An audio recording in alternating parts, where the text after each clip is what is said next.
মিয়ানমারের বিদ্রোহী গোষ্ঠী আরাকান আর্মি এরা বাংলাদেশের পার্বত্য এলাকায় অনেকটাই ভিতরে ঢুকে তারা বাংলাদেশিদের সঙ্গে আনন্দ উৎসব নাচ গান ইত্যাদি করে গেছে, যেটা পরবর্তীতে ছবি ভিডিও এগুলা ভাইরাল হয়েছে। এখন বাংলাদেশের বর্ডার পার হয়ে মিয়ানমারের একটা বিদ্রোহী সশস্ত্র গোষ্ঠী তারা বাংলাদেশের ভিতরে ঢুকে এ ধরনের একটা আনন্দ উৎসব করে তারা আবার চলে গেল। এত তারা সুযোগটাই বা কিভাবে পেল আর সাহসটাই বা কিভাবে পেল? এই যে সুযোগ এবং সাহস, এই দুটি কথার জবাব দিতে হলে আপনাদেরকে সামগ্রিক বিষয়টা বিবেচনায় নিতে হবে। এখানে প্রথমত আসবে সরকারের পলিসি, সরকারের দৃষ্টিভঙ্গি। সরকার যদি তাদের ব্যাপারে কোনো ধরনের ইতিবাচক সিগন্যাল দেয়, তাদের ব্যাপারে কোনো ধরনের পজিটিভ ধারণা পোষণ করে যে তোমাদের সাথে আমাদের আন্ডারস্ট্যান্ডিং হবে, তোমরা আসো ইত্যাদি, তাহলে একটা হলো সরকারের দৃষ্টিভঙ্গি। দ্বিতীয় হলো সেই এলাকায় যারা দায়িত্বপ্রাপ্ত কর্মকর্তা, আমাদের সীমান্তরক্ষী বাহিনী তথা বিজিবি সেনাবাহিনী যারা আছেন বা আইনশৃঙ্খলা বাহিনী, তাদের ভূমিকা। যে দেখা যাচ্ছে সরকার থেকে কিছুই জানে না, সরকারকে জানানো হচ্ছে যে না, ওটা আমরা খুব স্ট্রিক্টলি রাখতেছি, আমরা বর্ডারে খুব সতর্ক, কিন্তু ওখানে ওরা ওদের সাথে কি একটা আন্ডারস্ট্যান্ডিং করে নানান কারণে এদেরকে সুযোগ করে দিয়েছে। এটা হলো দ্বিতীয় কারণ। তৃতীয় কারণ হচ্ছে আরাকান আর্মির একটা সুদূর প্রসারী পরিকল্পনা। তারা সরকারের নীতিরও তোয়াক্কা করছে না, আইনশৃঙ্খলা বাহিনীরও তোয়াক্কা করছে না, তাদের অনুসারী এ পাড়েও আছে। এরা এদের সঙ্গে হাত মিলিয়ে একটা পরিস্থিতি সৃষ্টি করার জন্য এই ধরনের কর্মসূচি তারা পালন করছে। এই তিনটে কারণ হতে পারে। এই তিনটে কারণের মধ্যে তৃতীয় যে কারণটা, অর্থাৎ তাদের পরিকল্পনা। কারণ আপনারা জানেন যে এখানে বাংলাদেশ নিয়ে ইদানিং ইন্টারনালি এবং এক্সটার্নালি এখানে নানান ধরনের প্ল্যান হচ্ছে। এখানে একদিকে চীনের খেলা চলছে, চীনের আধিপত্য বিস্তারের প্রক্রিয়া, আরেকদিকে আমেরিকার আধিপত্য বিস্তারের। কারণ আমেরিকার এবং ইউরোপীয় ইউনিয়ন সব, মানে ইউরোপ আমেরিকা সোজা কথা, ওরা পশ্চিমা যারা মানে পাশ্চাত্য, তাদের একটা পরিকল্পনা হচ্ছে এখানে একটা নতুন একটা রাষ্ট্র ক্রিয়েট করা, সৃষ্টি করা। দীর্ঘ দিন থেকে ওদের প্ল্যান। ওই যে ভারতের মিজোরাম, মণিপুর, নাগাল্যান্ড এগুলি নিয়ে, আর এটা মিয়ানমারের একটা রাজ্য সিন রাজ্য, আর আমাদের পার্বত্য চট্টগ্রামের দুটি জেলা, এই মিলাইয়া ৬-৭টা মানে জেলা মিলিয়ে একটা নতুন খ্রিস্টান রাষ্ট্র। এটা তাদের একটা প্ল্যান আছে।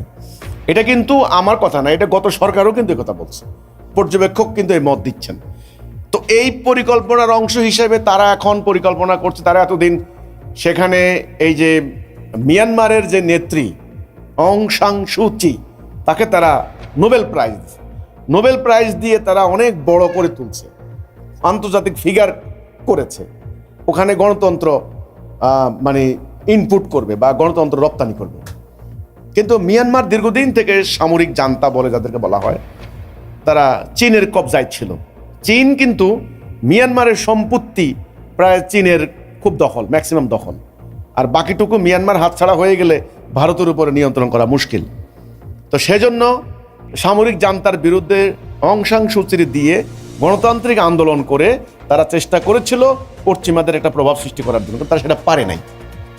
এখন তারা এই আরাকান আর্মিকে সাহায্য সহযোগিতা দিয়ে নতুন একটা আরাকান স্টেট তৈরি করে তারা নতুন করে আরেকটা খেলায় মেতে উঠেছে।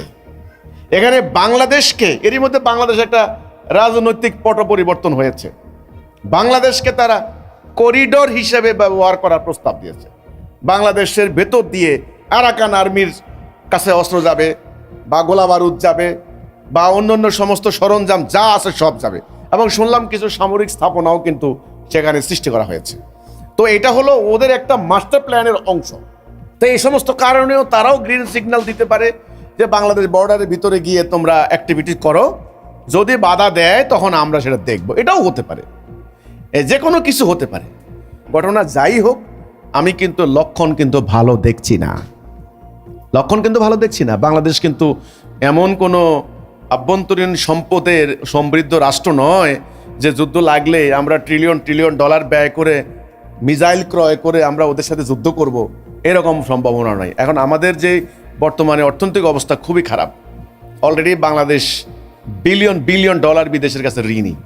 অলরেডি বাংলাদেশের 85% আমরা হলো আমদানি করি। আমদানি না করলে আমাদের অর্থনীতি অচল।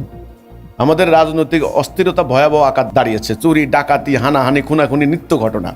এই অবস্থায় রোহিঙ্গা মুসলমানদের যে আমাদের দেশে থাকে, এটা একটা বিরাট একটা মাথা ব্যথার কারণ। রোহিঙ্গাদের হাতে এখন অনেকে বলছেন রোহিঙ্গারা সশস্ত্র যুদ্ধ শুরু করে দিতে পারে।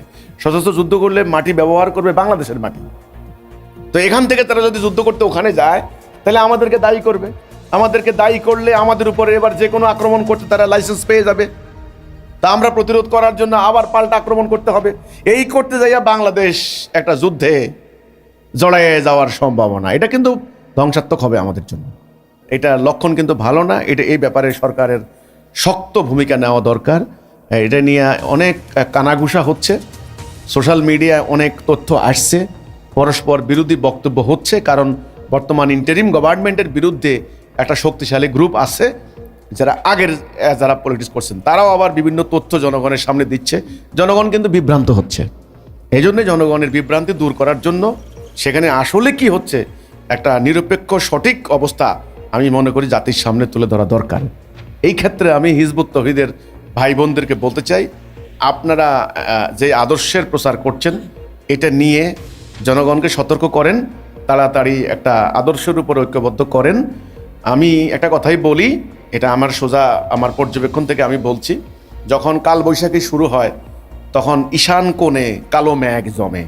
ঈশান কোণ বলতে উত্তর আর পশ্চিম কোণা, এটার নাম আমরা দিচ্ছি ঈশান কোণ। তো যখন কালো মেঘ জমে তখন আমরা বুঝি যে ঘূর্ণিঝড় হবে, টর্নেডো হবে। কালবৈশাখী, এটার নাম দিচ্ছে কালবৈশাখী। সব লন্ডভন্ড করে নিয়ে যায়, হ্যাঁ, ঘরের চাল উড়ে যায়, মানুষ পর্যন্ত নিয়ে যায় উড়িয়ে। তা আমি এখন বাংলাদেশে দেখতে পাচ্ছি দক্ষিণ পূর্ব কোণে কালো মেঘ জমেছে, কালবৈশাখীর শুরু হওয়ার সম্ভাবনা। এটা হলো কথাটা। এই আশঙ্কাটা আমি করি, এটা আমার আশঙ্কার জায়গা। এখানে আল্লাহ আমাদের সবাইকে হেফাজত করুক, আমাদেরকে তাওহীদে ঐক্যবদ্ধ করুক। এই